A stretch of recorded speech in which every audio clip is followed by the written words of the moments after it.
Drought, no one likes drought. Drought's awful. Reduces production, causes great financial hardship. But in an innovation context, it's the time where you want to be doing things differently.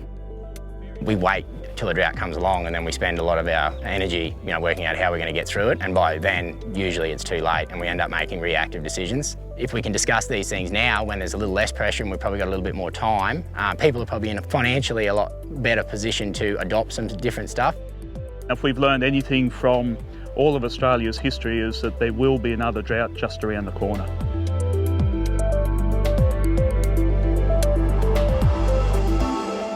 So I'm the director of the Tropical North Queensland Drought and Innovation Hub, and one of the key things that we're really looking to do is create more opportunities for our agricultural industries and their communities to innovate, to become more resilient in the drought space, and to have better pre-preparedness ready for the next drought.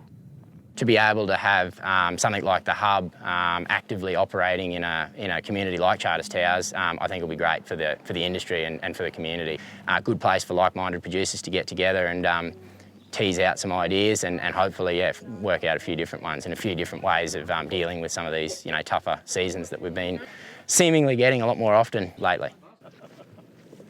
It's a network from across the country, using local people to implement strategies. So it's really exciting to see how that's all going to happen, and getting everyone on board is a really good thing. It's really there to bring people together and start those conversations around, the research has been done, the sort of solutions that are available, and trying to get them, more understood, more out there, but also receive feedback.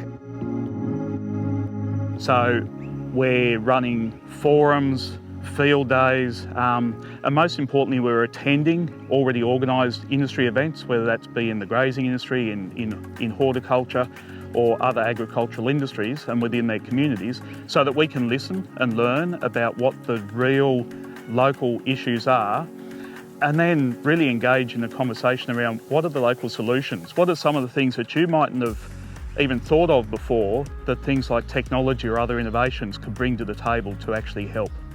So research in agtech ranges from very high technology through to people who can package and manufacture things, to people that can put all these things together to make a solution. And then we need a whole lot of people on the ground who can communicate with producers, get their knowledge, feed it back into that solution.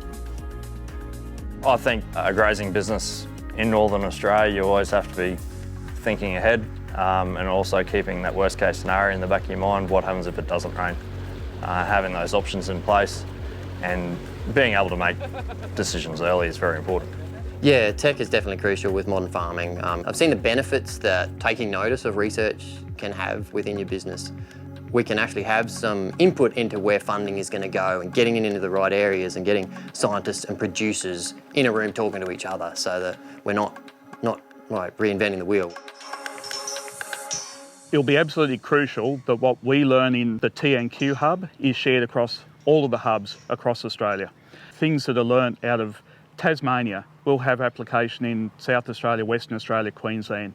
So collaboration and sharing right across all of the hubs is fundamental to success overall for our agricultural industries right across Australia. We as much want to learn from other areas and what other hubs in other regions are doing as well. But I think, what we do up here, as you said, we definitely think there's things that are common. We want to share what we've learned in the practices, but also we want to receive what others have done and learnt as well. We're dealing with climate variability every day. That's just how we live. And a drought resilient future to me is just being as well prepared as we possibly can. Having the infrastructure in place so that we can react early. As we get better and better established over time, we'll be there to help farmers, graziers and their communities really identify the key issues around drought resilience and preparedness. Another drought is, there's not really anything surer, so. We need more people. We need people to adopt, we need people to want to get involved and participate. And if we get enough people and enough energy, we're going to make Australia's primary production systems a lot more reliable. We can turn drought from a dreaded disaster to something that we can manage, overcome, and just make part of the primary production system.